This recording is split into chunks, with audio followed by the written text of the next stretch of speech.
Algumas casas carregam silêncio, outras escondem algo muito pior. Lugares esquecidos pelo tempo, onde cada corredor parece observar quem entra. E quando a porta se fecha, talvez você nunca mais saia da mesma forma.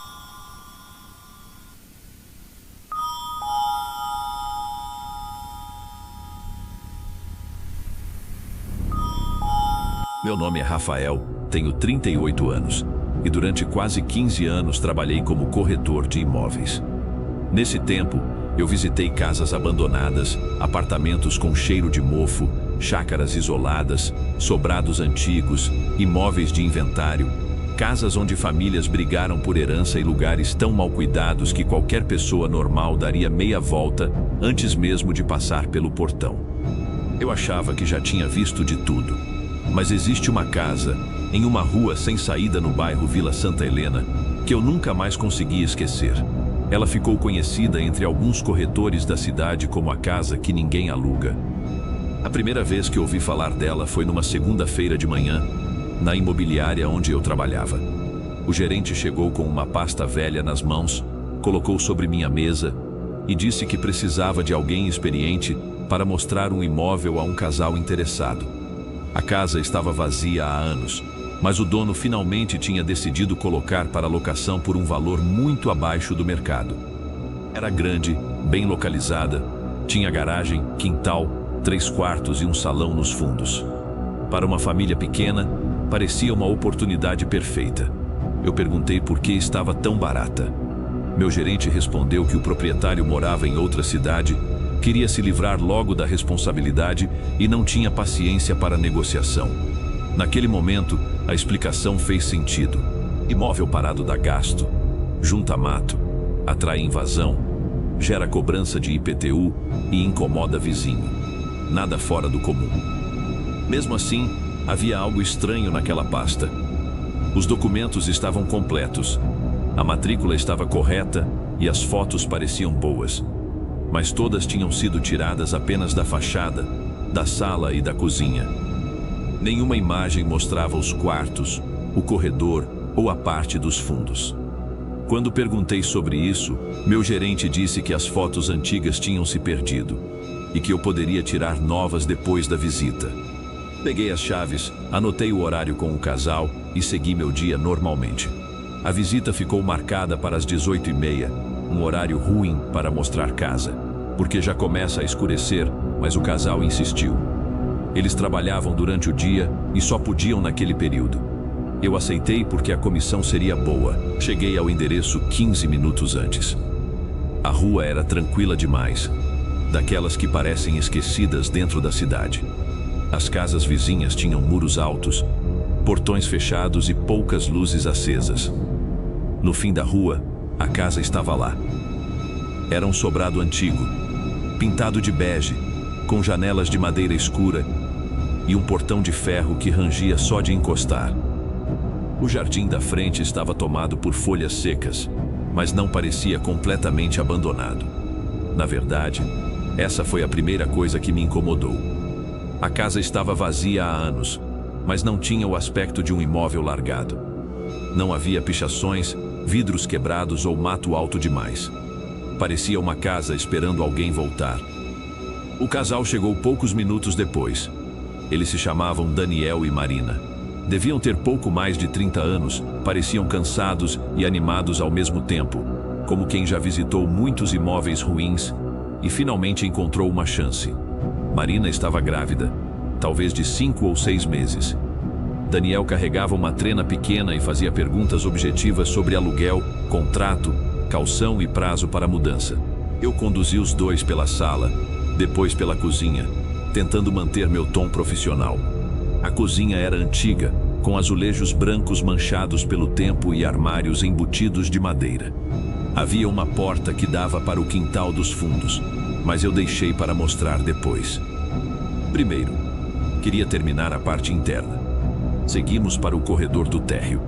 Pelo que constava na planta, ali deveria haver apenas um banheiro pequeno e um quarto de apoio. Mostrei o banheiro, depois o quarto, que estava vazio e tinha uma janela travada. Daniel mediu a parede, Marina comentou que poderia virar um escritório ou quarto de bebê futuramente. Até aí, tudo normal. Então, quando voltamos para o corredor, percebi algo que me fez parar por um segundo.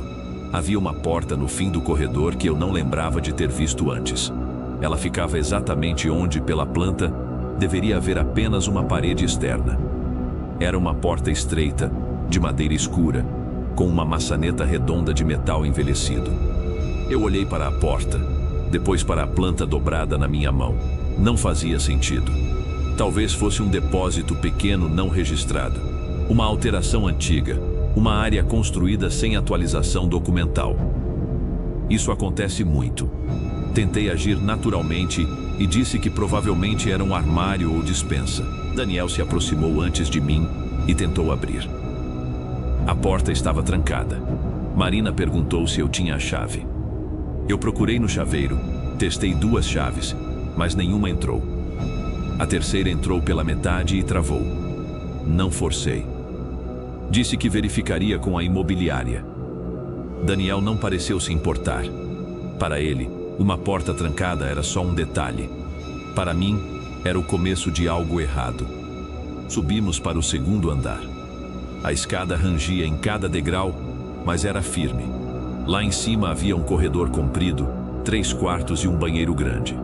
A luz do corredor não acendeu, então usamos as lanternas dos celulares. O primeiro quarto era espaçoso, com janela para a rua. O segundo era menor e tinha manchas de infiltração perto do teto. O terceiro ficava no final do corredor e dava para os fundos. Quando entrei nele, senti o mesmo cheiro adocicado da entrada, só que mais forte. Marina colocou a mão na barriga e ficou quieta. Daniel abriu a janela, mas ela emperrou na metade. Do lado de fora, dava para ver o quintal, uma edícula e parte do salão dos fundos. Foi nesse momento que ouvimos um barulho vindo do térreo. Parecia uma porta fechando. Não foi um estalo ou ruído de madeira. Foi o som claro de uma porta sendo empurrada e encaixando no batente. Nós 3 ficamos parados. Daniel perguntou se havia mais alguém na casa. Respondi que não, mas minha voz saiu menos firme do que eu gostaria. Desci alguns degraus e chamei, tentando parecer seguro. Ninguém respondeu. A sala continuava vazia. A porta da frente estava aberta como eu havia deixado. A cozinha também estava vazia. O corredor do térreo parecia normal, exceto por uma coisa. A porta estreita no fim dele agora estava entreaberta. Eu senti um frio subir pela nuca. Tinha certeza de que aquela porta estava trancada minutos antes. Daniel desceu atrás de mim e percebeu também. Marina ficou no meio da escada, segurando o corrimão. A fresta da porta mostrava apenas escuridão. Nenhuma luz entrava ali. Peguei o celular, liguei a lanterna e empurrei a porta devagar. Ela abriu para um cômodo pequeno, sem janela, com paredes descascadas e piso de cimento. Estava vazio. Não havia prateleira, armário ou caixa. Só um cômodo inútil, apertado, que não aparecia na planta e parecia ter sido escondido dentro da própria casa. Daniel entrou, olhou ao redor e disse que poderia virar depósito. Eu tentei concordar, mas então percebi marcas na parede. Eram riscos verticais, como se alguém tivesse arranhado a pintura muitas vezes. Alguns estavam baixos, perto do chão. Outros estavam na altura de uma pessoa em pé. No canto direito, havia uma mancha escura antiga, quase apagada, que parecia ter sido lavada várias vezes sem sair completamente. Marina pediu para sair dali. Daniel tentou brincar dizendo que casa velha sempre tinha detalhes estranhos, mas nem ele parecia confortável. Fechei a porta e conduzi os 2 até o quintal. Eu queria terminar a visita rápido. O céu já estava escuro e a luz externa da casa não funcionava. Usei a lanterna para mostrar a área dos fundos.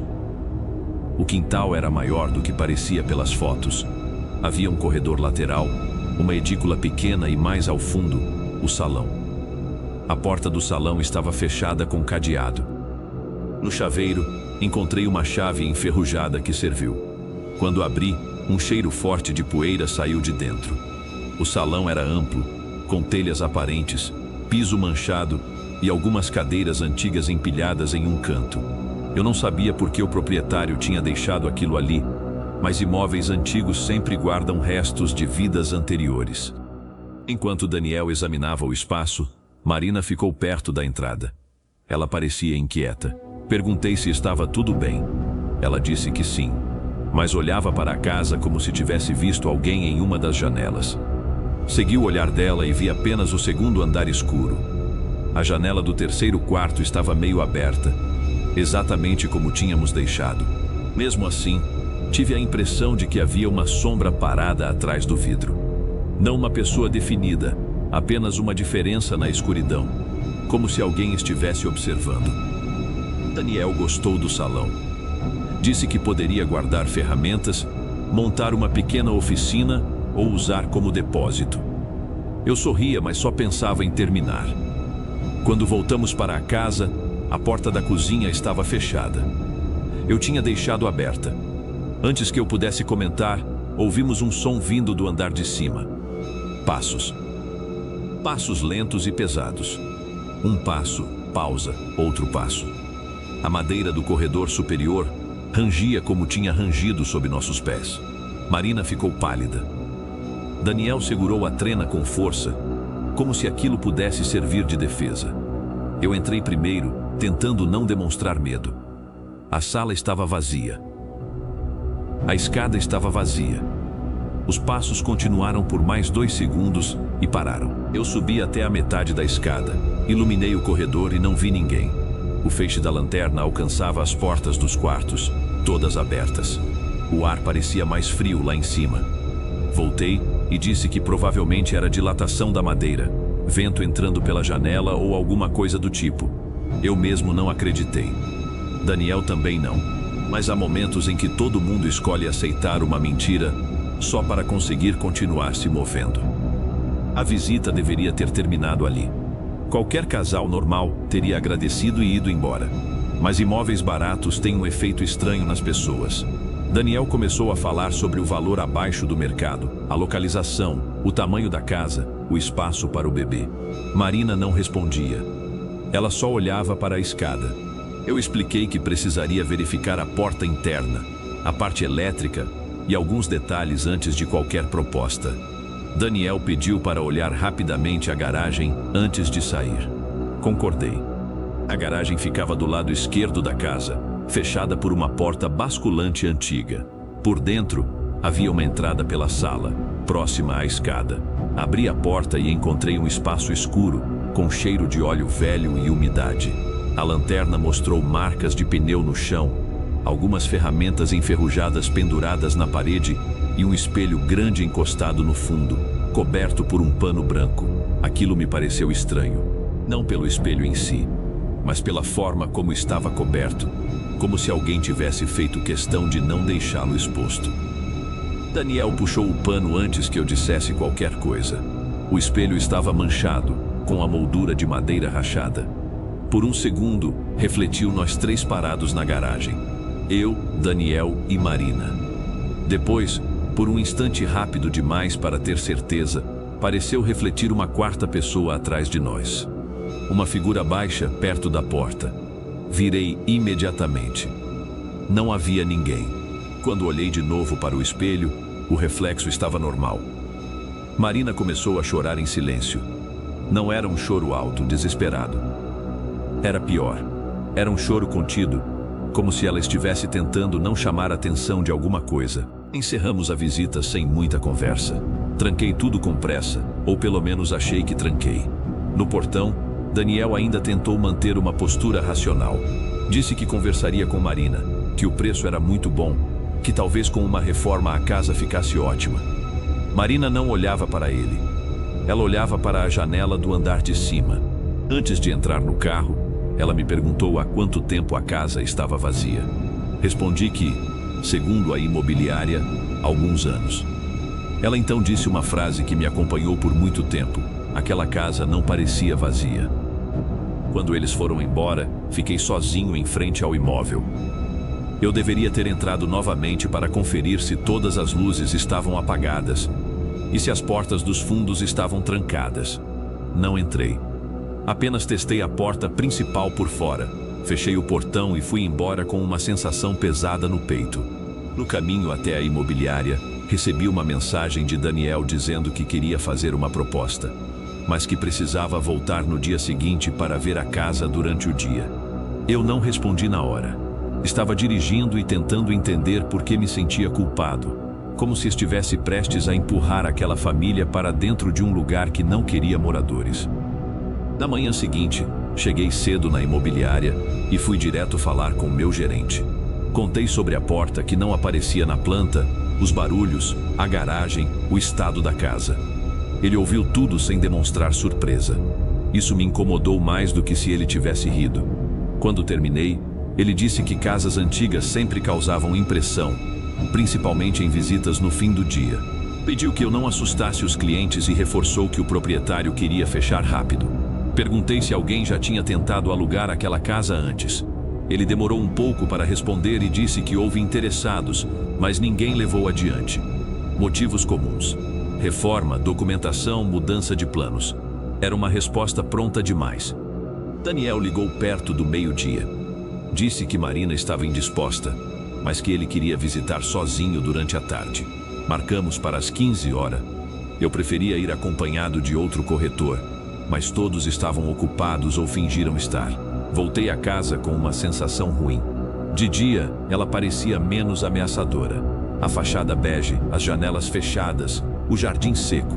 Tudo parecia apenas velho. Mas quando abri a porta, o cheiro adocicado estava mais forte. Não era perfume agora.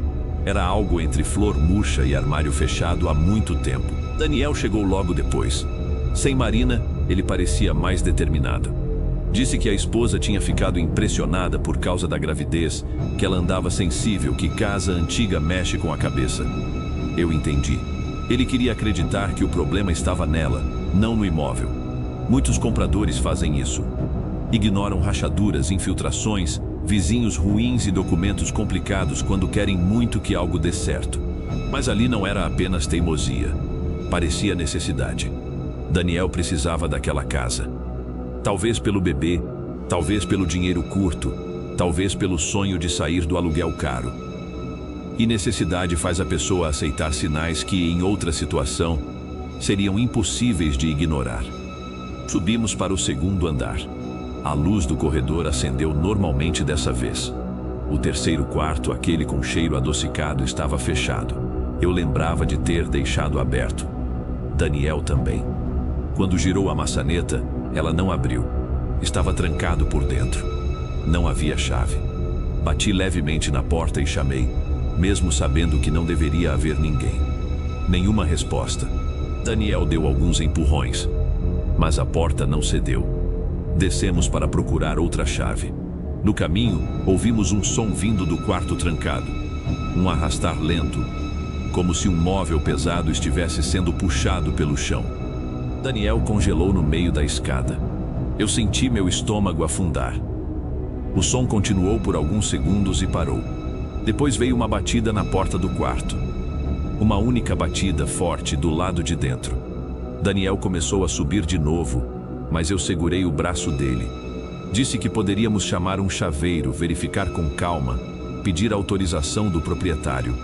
Ele puxou o braço, irritado, e disse que precisava saber o que havia ali. A necessidade tinha virado raiva. Subiu os degraus rápido e tentou abrir novamente. Dessa vez, a maçaneta girou sozinha antes que ele tocasse. A porta se abriu alguns centímetros. Eu não queria entrar. Todo instinto dentro de mim dizia para sair da casa naquele instante. Mas Daniel empurrou a porta e entrou no quarto. Segui atrás. O cômodo estava vazio, porém diferente da noite anterior. No centro do piso havia uma cadeira de madeira. Eu tinha certeza absoluta de que aquela cadeira não estava ali antes. Ela estava virada para a janela, como se alguém tivesse passado a manhã sentado, observando a rua dos fundos. Daniel ficou irritado. Disse que aquilo era brincadeira de mau gosto, talvez coisa de vizinho, antigo morador ou alguém tentando impedir a locação. Eu queria concordar, queria muito. Mas então ouvimos passos no corredor. Não passos vindo da escada. Passos no mesmo andar, passando lentamente diante da porta aberta do quarto. Daniel correu para olhar. O corredor estava vazio. No banheiro do andar, a torneira começou a pingar. Primeiro devagar, depois mais rápido. Fui até lá e encontrei a pia molhada, o espelho embaçado e uma marca de mão pequena no vidro, como se uma criança tivesse tocado ali por dentro do vapor. Exceto que não havia vapor. O banheiro estava frio. Saímos da casa logo depois. Daniel já não falava em proposta, mas também não desistiu. Disse que precisava conversar com a esposa. Eu sabia que ele ainda considerava alugar. Talvez por teimosia, talvez por desespero. Talvez porque certas casas escolhem as pessoas de um jeito que a gente não entende. Naquela noite, eu liguei para ele. Chamou até cair. Liguei de novo. Nada. Mandei mensagem pedindo para ele não voltar a casa. Ele visualizou, mas não respondeu. Passei o resto da noite inquieto, dormindo mal, acordando com a sensação de ter ouvido batidas na parede do meu próprio apartamento. De manhã, fui direto à imobiliária e contei tudo ao gerente. Dessa vez, ele não fingiu naturalidade. Fechou a porta da sala, sentou e ficou alguns segundos em silêncio. Depois me disse que eu deveria deixar o caso de lado. Aquela frase me deixou nervoso. Perguntei o que ele sabia. Ele tentou encerrar a conversa, mas eu já tinha entendido que havia algo escondido. Insiste até ele abrir a gaveta e tirar uma pasta antiga, diferente da que havia me entregado. Dentro havia registros de visitas anteriores, propostas canceladas e anotações feitas por outros corretores. Algumas eram objetivas, falando de problemas elétricos, portas travando, cheiro forte, barulhos. Outras eram perturbadoras. Um corretor escreveu que viu uma criança no quintal, mas não encontrou ninguém. Outro relatou que o corredor do térreo parecia aumentar de tamanho quando ele estava sozinho. Uma corretora pediu para nunca mais ser escalada para aquele imóvel depois de ouvir alguém chamando seu nome de dentro da garagem. Havia também uma observação antiga, escrita em letras maiúsculas: não mostrar após o anoitecer. Eu perguntei por que a imobiliária aceitava trabalhar com aquele imóvel. Meu gerente respondeu que documento era documento, contrato era contrato, e história de assombração não anulava a propriedade. Aquilo me deu nojo. Mas, sendo sincero, naquela época eu também fazia parte da máquina. Eu tinha mostrado a casa a um casal esperando um bebê. Eu tinha visto os sinais e ainda assim continuei a visita. A culpa já estava em mim. No dia seguinte, pedi demissão. Meu gerente tentou me convencer a ficar. Disse que eu estava abalado, que aquilo poderia gerar problema para a imobiliária, que eu não deveria sair falando besteira. Eu não queria processo, não queria discussão, não queria nada. Só entreguei as chaves, incluindo a da casa, e fui embora.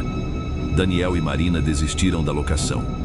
Poucos meses depois, se mudaram para outra cidade. Nunca mais falei com eles. Mas a casa continuou lá. Até hoje, quando vejo anúncio de casa barata demais, com fotos bonitas, descrição perfeita e preço abaixo do mercado, eu reparo em uma coisa: se não mostram o corredor, os quartos ou os fundos, eu fecho o anúncio na hora. Porque algumas casas não querem ser vendidas. Algumas não querem ser alugadas. Algumas só querem que alguém abra a porta. E quando alguém abre, elas começam a escolher o que vão mostrar.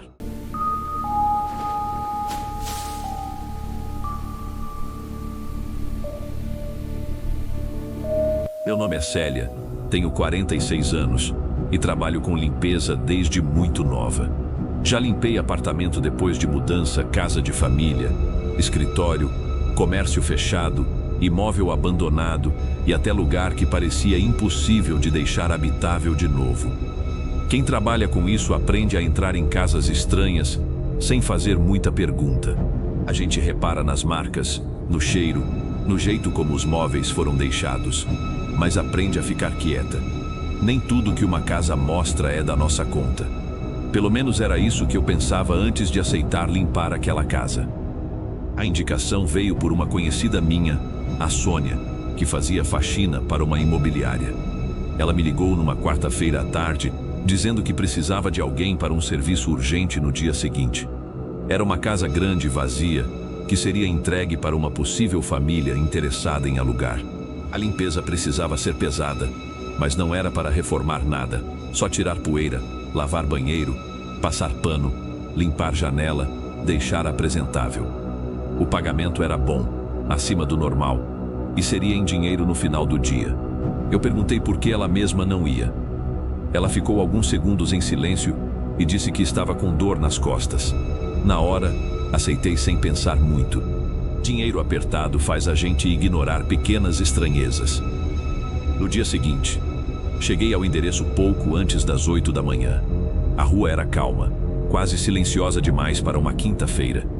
Havia casas dos dois lados, mas poucas pessoas na calçada. Algumas janelas se fecharam quando parei em frente ao portão, como se os vizinhos tivessem percebido minha chegada e preferissem observar de longe. A casa era antiga, de 2 andares, com pintura recente tentando esconder rachaduras velhas. O jardim da frente estava aparado, mas as folhas secas acumuladas perto da porta denunciavam que ninguém morava ali havia muito tempo. O portão de ferro rangeu quando empurrei. O som ecoou pela rua inteira. A chave estava comigo dentro de um envelope deixado pela imobiliária. Junto dela havia uma orientação simples: limpar sala, cozinha, banheiros, quartos e área externa. Não mexer em objetos pessoais encontrados dentro de armários. Não abrir cômodos trancados. Essa última frase me incomodou. Casa vazia com cômodo trancado nunca é uma coisa boa. Pode ser bagunça, entulho, infiltração, bicho morto ou algo que o proprietário não quer que ninguém veja. Mas eu já tinha aceitado o serviço. Abri a porta principal e entrei. A primeira coisa que senti foi o cheiro. Não era apenas mofo. Era uma mistura de madeira velha, poeira, flor murcha e perfume antigo, como se alguém tivesse borrifado lavanda muitos anos antes, e o cheiro tivesse grudado nas paredes. A sala era grande, vazia e fria. O piso estava empoeirado, mas não tanto quanto eu esperava. Havia marcas no chão indicando onde móveis tinham ficado por muito tempo. Uma estante, um sofá, uma mesa pequena. Na parede perto da escada, a pintura estava mais clara em formato de retângulos, como se quadros tivessem sido retirados recentemente. Achei estranho, porque a casa estava vazia havia anos, segundo a Sônia. Comecei pela sala. Abri as janelas, deixei o ar entrar e separei os produtos. Conforme a luz da manhã entrava, a casa parecia menos pesada. Era velha, sim, mas nada que eu nunca tivesse visto. Varri o piso, tirei teias dos cantos, passei pano nas portas e limpei o corrimão da escada. Enquanto trabalhava, ouvia pequenos estalos vindos do teto e das paredes. Casas antigas fazem barulho. Madeira dilata, cano vibra, telha esquenta com o sol. Eu repetia isso para mim sempre que um som mais alto surgia. Depois de quase 1 hora, fui para a cozinha. Os azulejos brancos estavam manchados. A pia tinha marcas de ferrugem e os armários embutidos estavam vazios. Ou quase vazios. Dentro de uma gaveta, encontrei uma colher pequena, daquelas de criança com o cabo amassado. Dentro de outra, havia 3 botões antigos, uma fita vermelha desbotada e um pedaço de papel dobrado. Eu lembrei da orientação para não mexer em objetos pessoais e deixei tudo como estava. Mas quando fechei a gaveta, ouvi um barulho vindo do corredor. Um som leve, rápido, como passos pequenos correndo descalços pelo piso. Parei com o pano na mão. Ah, sim. Pouco depois, encontrei a primeira marca. Estava na parte de baixo da porta da cozinha, quase na altura do rodapé. 5 riscos finos na madeira, paralelos, como marcas de unha. Não pareciam recentes, mas também não pareciam velhos o suficiente para terem sido ignorados. Ajoelhei para limpar melhor e percebi outras marcas perto do chão, indo em direção ao corredor. Eram pequenas, quase delicadas, como se alguém tivesse arranhado a madeira de dentro para fora. Passei pano com força, mas elas não saíram. Não eram sujeira. Eram cortes. Continuei trabalhando. O dinheiro era bom. Eu precisava terminar e não queria criar coisa na cabeça. Subi para o 2º andar perto das 10 horas. A escada rangia em cada degrau. Lá em cima, havia 3 quartos e um banheiro grande. O corredor estava mais frio que o térreo, mesmo com a janela da escada aberta. Comecei pelo primeiro quarto, que dava para a rua. Estava vazio, com poeira nos cantos e uma mancha antiga no teto. Limpei rápido. O segundo quarto era menor e tinha cheiro forte de mofo. O terceiro ficava no final do corredor, com janela para os fundos. Assim que abri a porta, senti aquele cheiro de perfume antigo mais forte. Esse quarto parecia diferente dos outros. Não havia móveis, mas o ar tinha peso. A janela estava fechada por dentro. No vidro havia uma camada fina de poeira. Passei um pano e por baixo apareceram marcas de dedos pequenos. Muitas marcas. Como se uma criança tivesse ficado ali durante muito tempo, tocando o vidro por dentro. Eu fiquei olhando aquilo sem me mexer. As marcas eram baixas demais para um adulto e altas demais para um animal. Algumas formavam curvas, como se alguém tivesse desenhado círculos com a ponta dos dedos. Foi nesse momento que ouvi uma risada. Baixa. Meu corpo inteiro gelou. Segurei o pano com tanta força que senti a unha entrando na palma da mão. Saí do quarto devagar e olhei para os 2 lados. O corredor estava vazio. A luz do teto piscou uma vez. Depois ficou acesa. No banheiro, a porta estava entreaberta. Eu tinha certeza de que havia deixado fechada. Peguei meu celular para ligar para a Sônia, mas estava sem sinal. Desci rápido a escada, quase tropeçando no último degrau. Na sala, o sinal voltou. Liguei. Chamou até cair. Liguei de novo. Nada. Mandei mensagem dizendo que havia coisa estranha na casa e que eu queria saber se podia encerrar o serviço. A mensagem ficou com apenas um risco. Eu deveria ter ido embora naquele momento. Qualquer pessoa com juízo teria saído, trancado a porta e devolvido a chave. Mas a verdade é que eu pensei no dinheiro. Pensei nas contas. Pensei que talvez estivesse impressionada. Pensei em todas as explicações possíveis, porque é isso que a gente faz quando não quer aceitar o óbvio. Voltei ao trabalho, mas mudei o plano. Decidi limpar só o necessário e sair antes do almoço. Passei pano no banheiro de baixo, lavei a pia da cozinha, juntei folhas do quintal e fui para a área dos fundos. O quintal era grande, com uma edícula pequena e um salão mais afastado. A porta da edícula estava aberta. Dentro havia apenas um tanque velho, baldes quebrados. O salão estava fechado com cadeado. A orientação dizia para limpar a área externa, não o salão. Então não mexi. Enquanto varria o quintal, ouvi novamente os passos pequenos. Dessa vez, vieram de dentro da casa. Pareciam correr da cozinha para a sala. Olhei pela porta aberta e vi uma sombra passar rápido perto da escada. Não foi uma pessoa inteira. Foi só um vulto baixo, quase na altura de uma criança. Larguei a vassoura. A casa ficou em silêncio. Um silêncio tão grande que até os sons da rua pareceram desaparecer. Peguei minhas coisas e fui para a porta da frente. Tentei a maçaneta várias vezes. Nada. A chave estava comigo, mas não girava na fechadura. Tentei manter a calma, mas minhas mãos começaram a tremer. Fui até a porta da cozinha. Também estava trancada. As janelas da sala que eu havia aberto estavam fechadas por dentro, uma por uma. O ar ficou pesado. Foi então que ouvi uma batida vindo do andar de cima. Depois outra. 3 batidas lentas no piso, exatamente sobre a sala. Eu não subi. Fiquei parada perto da porta, segurando a chave, tentando girar a fechadura. As batidas continuaram, andando pelo teto. Não eram mais passos de criança. Eram pesados, arrastados, como alguém muito velho caminhando devagar. O som atravessou o segundo andar até parar bem acima de mim. A luz da sala piscou. Uma poeira fina caiu do teto. Na hora, eu não entendi. Só depois percebi. Eu tinha sido chamada para limpar sinais que talvez não fossem sujeira. Marcas, desenhos, papéis, objetos, riscos, tudo aquilo era alguma forma de aviso. Cada pano que eu passava, cada gaveta que eu fechava, cada marca que eu tentava apagar fazia a casa parecer nova por fora e escondia o que ela realmente era. Eu não estava preparando a casa para uma família. Eu estava ajudando a casa a parecer segura. Comecei a chorar, pedi para sair. Pedi desculpa para quem quer que estivesse ali. Disse que não ia limpar mais nada. Disse que ia embora. A maçaneta girou sozinha. A porta abriu.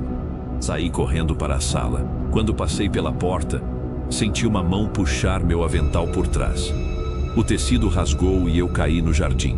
Rolei pela terra, levantei e atravessei o portão sem fechar. Na rua, o mundo parecia normal.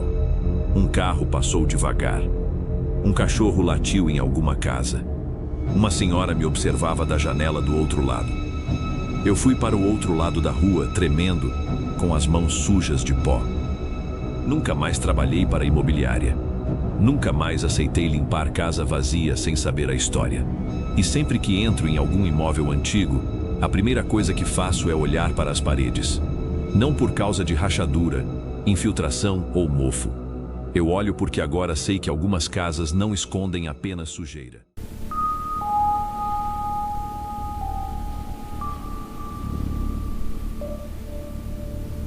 Meu nome é Augusto, tenho 52 anos e trabalhei mais de 20 anos fazendo vistoria e medição de imóveis para reformas, inventários e regularização de documentos. Eu não era corretor, não vendia casa, não negociava aluguel e também não me envolvia com história de morador.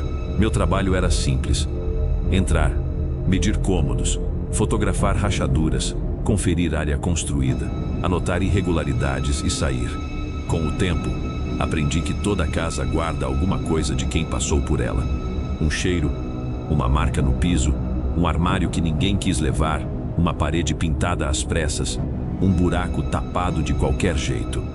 Mas eu nunca fui homem de acreditar em assombração. Para mim, tudo tinha explicação. Umidade, dilatação, madeira velha, cano estourado, instalação mal feita, invasor, bicho no forro. Foi por pensar assim que aceitei medir aquela casa. A ligação veio numa terça-feira de manhã. Era uma funcionária de uma imobiliária pedindo uma vistoria rápida em uma casa que seria colocada para alugar novamente. Ela disse que o proprietário precisava atualizar a metragem, porque havia divergência entre a planta antiga e o que constava no cadastro. Isso era comum. Muita casa antiga tinha puxadinho, edícula, garagem fechada, área coberta nos fundos, tudo feito sem atualizar documento. Perguntei se havia morador. Ela disse que não, a casa estava vazia. Perguntei se tinha energia. Ela respondeu que sim, mas recomendou que eu fosse durante o dia, porque algumas lâmpadas não funcionavam. O pagamento seria feito no mesmo dia. Aceitei. Cheguei pouco depois das 9 da manhã. A casa ficava em uma rua sem saída, silenciosa demais para aquele horário. Era grande e antiga, com portão de ferro pintado recentemente e jardim aparado só na parte da frente. Esse detalhe me chamou a atenção logo de cara. Quem limpa uma casa para alugar costuma arrumar exatamente o que aparece na foto: fachada, varanda, sala, talvez cozinha. O resto fica como está. A pintura externa parecia nova, mas os cantos do muro ainda tinham marcas de umidade. A calçada estava varrida. Era uma casa preparada para parecer melhor do que era. A chave estava em um pequeno cofre preso ao portão. A funcionária me passou a senha por mensagem. Abri, peguei a chave e entrei. A porta principal abriu com um rangido baixo. A sala estava vazia, mas não completamente. Havia uma estante velha encostada na parede sem livros e uma mesa pequena perto da janela, coberta por um plástico transparente. O piso estava limpo, mas com marcas antigas de móveis. O cheiro era de casa fechada. Poeira, madeira, tinta fresca e um fundo de mofo. Nada fora do normal. Tirei as primeiras fotos. Liguei o medidor a laser e comecei o serviço. A sala tinha pouco mais de 20 metros quadrados. Anotei. A cozinha era antiga, com azulejos claros, pia de mármore manchada e armários embutidos.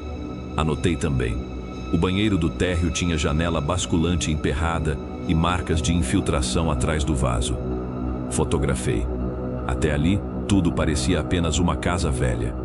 O problema começou no corredor. A casa tinha um corredor comprido ligando a sala aos fundos.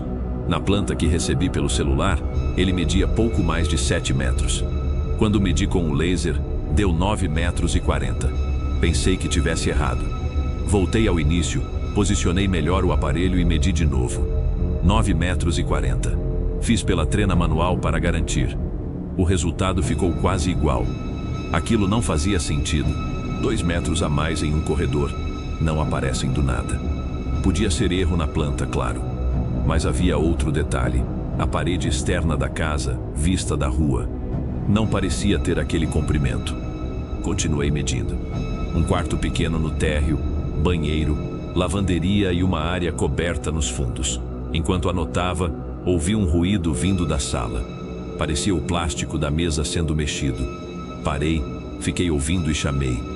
Mais por hábito do que por acreditar que havia alguém. Ninguém respondeu. Voltei pelo corredor e encontrei a sala vazia. O plástico sobre a mesa estava no mesmo lugar. Mas agora havia poeira em cima dele, formando um risco comprido, como se alguém tivesse passado um dedo. Eu tinha fotografado a mesa minutos antes. Peguei o celular e comparei. Na foto, o plástico estava limpo. Tentei não dar importância. Casa fechada tem corrente de ar, inseto, sujeira que cai do teto. Voltei ao trabalho. Subi para o andar de cima. A escada era de madeira e rangia bastante. Lá em cima havia 3 quartos e um banheiro. O primeiro quarto dava para a rua. O segundo era menor, com parede descascada perto da janela. O terceiro ficava no fundo e tinha uma vista para o quintal. Medi todos. Quando fui conferir as medidas no bloco, percebi outra coisa estranha. A soma dos quartos passava da largura total da casa. Eu refiz os cálculos 3 vezes. Não era diferença pequena. Era quase 1,5 metros. Em imóvel antigo, parede torta e planta mal feita até justificam alguns centímetros, mas aquilo parecia errado demais. Desci irritado comigo mesmo. Quando a medição começa a dar problema, você perde tempo e precisa voltar tudo do início. Decidi fazer o contorno externo. Saí pelo quintal e comecei a medir a lateral da casa por fora. Foi aí que vi que a parede do fundo não batia com o terceiro quarto. Do lado de dentro, o quarto parecia terminar em uma parede reta. Do lado de fora, havia uma saliência pequena, como se algum espaço tivesse sido fechado ali. Não era uma porta escondida nem nada chamativo. Era só uma diferença na construção, uma barriga na parede, coberta por reboco velho e pintura nova. Fotografei de perto. Havia marcas de massa recente, como se alguém tivesse mexido ali antes de colocar o imóvel de volta para a locação. A imobiliária não tinha mencionado obra recente. Mandei mensagem para a funcionária perguntando se havia reforma ou alteração estrutural. A mensagem ficou sem resposta. Enquanto esperava, entrei na lavanderia para medir a área coberta. Havia um tanque antigo, um varal enferrujado e uma pequena janela alta voltada para o corredor lateral. No chão, perto do ralo, encontrei restos de cimento seco. Não muito. Apenas pequenas pedras como sobra de serviço. Ajoelhei para fotografar e senti um cheiro estranho vindo do ralo. Não era esgoto. Era cheiro de coisa guardada em ambiente úmido por muito tempo. Levantei rápido e ouvi novamente o barulho na sala. Dessa vez, foi mais claro. Um objeto caiu. Fui até lá com a trena na mão. No chão da sala, perto da estante, havia uma fita métrica antiga. Daquelas de costura, amareladas, enroladas pela metade. Eu não tinha visto aquilo antes. Não era minha. Minhas ferramentas estavam na bolsa. Peguei a fita com cuidado. Ela estava suja de pó e tinha algumas marcações feitas com caneta vermelha. Eu fiquei parado olhando aquilo, tentando decidir se era brincadeira, aviso de algum antigo morador, ou só uma coisa velha sem sentido. O celular vibrou. Era a funcionária da imobiliária. Ela respondeu que não sabia de nenhuma reforma e pediu para eu apenas enviar as medidas finais. Antes que eu digitasse outra pergunta, ela mandou uma segunda mensagem. Não precisa medir o fundo com muitos detalhes. Aquilo me incomodou. Quem trabalha com vistoria sabe que quando alguém fala para não medir uma parte, geralmente é porque essa parte dá problema. Pode ser área irregular, obra sem aprovação, risco de multa. Decidi medir tudo. Voltei ao terceiro quarto no andar de cima. O cômodo estava mais frio do que antes. A janela estava fechada, mas eu lembrava de ter deixado aberta. Fui até ela e olhei para o quintal. Dali dava para ver a saliência na parede do fundo, a lavanderia, o telhado da área coberta e um pedaço do corredor lateral. Tirei outra foto. Quando baixei o celular, percebi que havia marcas no rodapé do quarto. Não arranhões de criança, não marcas de unha. Eram marcas retas, técnicas, como linhas de obra. Pequenos pontos medidos a lápis. Alguém já tinha medido aquele cômodo antes. Abaixei e vi números escritos perto do rodapé, 2 e 10. 2 e 10 de novo. Pareciam anotações de espessura, distância ou vão. Passei o dedo e o grafite saiu um pouco. Não era antigo. Alguém tinha escrito aquilo há pouco tempo. Saí na varanda. A rua estava vazia. Nenhum carro. Olhei para os dois lados e vi apenas uma senhora na janela da casa da frente. Quando percebeu que eu olhei, fechou a cortina. Faltava medir a garagem. A garagem tinha cheiro forte de óleo velho. No canto, havia algumas latas de tinta, uma escada quebrada e pedaços de rodapé. O piso tinha manchas escuras e marcas de pneu antigas. Medi a largura, comprimento e altura. Enquanto anotava, notei que a parede do fundo era mais nova que as laterais. O reboco era diferente, mais liso. Bati com os nós dos dedos. O som não era completamente oco, mas também não era maciço. Parecia parede dupla. Fotografei. A funcionária ligou quase imediatamente. Eu nem tinha enviado as fotos ainda. Atendi. Ela perguntou se estava tudo bem e se eu já tinha terminado. Respondi que estava conferindo a garagem. Do outro lado, houve um silêncio curto. Depois ela disse que a garagem não precisava entrar no laudo, porque não constava na área principal. Eu disse que precisava sim, porque fazia parte do imóvel. Ela ficou mais seca e falou que o proprietário não queria quebra-quebra nem observações desnecessárias. Eu respondi que não quebraria nada, só registraria divergência de medida. A ligação caiu. 5 minutos depois, recebi uma mensagem de um número desconhecido. Faça o básico e vá embora. Foi aí que o medo mudou de forma. Até aquele momento, eu tentava explicar tudo como casa antiga, erro de planta, reforma mal feita. Mas aquela mensagem era outra coisa. Alguém sabia onde eu estava. Alguém sabia o que eu estava fazendo. E alguém não queria que eu medisse tudo. Peguei minhas ferramentas para sair. Quando passei pela sala, ouvi um som vindo do andar de cima. Não eram passos claros. Era um peso arrastando devagar, como um móvel sendo empurrado por poucos centímetros. Parei no meio da sala. O som continuou por uns 3 segundos e parou. Eu não ia subir. Não tinha motivo. Já tinha decidido ir embora. Mas então lembrei da minha bolsa de documentos. Eu a tinha deixado no terceiro quarto. Subi contra minha vontade. O corredor de cima parecia mais comprido do que antes, mas eu sabia que era nervoso. A bolsa estava no chão do terceiro quarto, aberta. Eu tinha deixado fechada. Dentro dela, meus papéis estavam mexidos. A planta da casa estava dobrada de outro jeito. Eu senti um peso no estômago. Antes de sair, reparei em algo no canto do quarto. Uma pequena tampa metálica no rodapé, pintada da mesma cor da parede. Parecia acesso de inspeção elétrica ou hidráulica. A tinta estava recente, mas as bordas estavam marcadas, como se alguém tivesse aberto e fechado várias vezes. Usei a ponta da chave para levantar. A tampa saiu com facilidade. Atrás dela havia um vão estreito. Não dava para passar uma mão inteira, mas dava para ver que existia um espaço entre a parede do quarto e a parede externa. Coloquei o celular com a lanterna voltada para dentro e gravei alguns segundos. Na tela, apareceram tijolos, madeira, poeira e algo que parecia tecido. Puxei o celular rápido. Meu coração estava batendo forte. Não vi corpo, não vi fantasma, não vi nada claramente criminoso. Mas a existência daquele vão explicava a divergência de medida. A casa tinha espaços fechados por dentro, e alguém estava escondendo isso. Desci quase correndo. Na sala, a porta da frente estava encostada. Eu lembrava de ter deixado aberta. Foi nesse momento que o celular tocou de novo. Número desconhecido.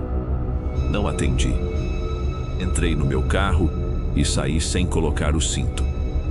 Só parei 3 ruas depois. Minhas mãos tremiam tanto que demorei para conseguir ligar para um colega. Talvez o medo ali fosse completamente humano. Talvez o proprietário, a imobiliária ou alguém ligado à obra soubesse exatamente o que havia dentro daqueles vãos. Mas eu nunca consegui explicar.